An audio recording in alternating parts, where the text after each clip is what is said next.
Hello, நமஸ்கார் editors.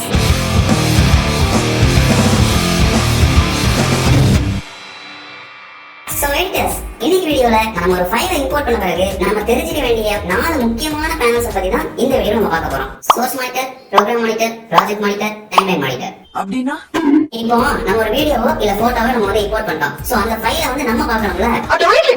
அப்படி அந்த file வந்து டிஸ்ப்ளே ஆகுற பிளேஸ் தான் இந்த ப்ரோக்ராம் மானிட்டர். ஓகே.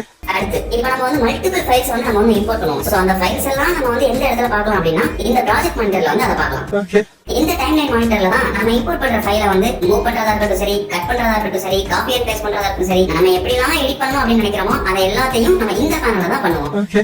அப்ப இதுக்கு இந்த சோர்ஸ் மானிட்டர் அப்படின்னு கேட்டீங்கன்னா நம்ம எஃபெக்ட்ஸ் ஆட் பண்றதா இருக்கட்டும், பொசிஷன் சேஞ்ச் பண்றதா இருக்கட்டும், ஜூம் இன் ஜூம் அவுட் பண்றதா இருக்கட்டும், சவுண்ட் அட்ஜஸ்ட்மென்ட், இப்படி எல்லா எஃபெக்ட்ஸையும் வந்து நம்ம இந்த பேனல்ல தான் யூஸ் பண்ணுவோம். சோ எடிட்டர்ஸ், இந்த 4 பேனல்ஸை நம்ம நல்லா தெரிஞ்சுக்கிட்டாலே எடிட்டிங்ல நம்ம அடுத்த ஸ்டெப்பா கால் எடுத்து வச்சிடலாம். அவ்வளவுதான்.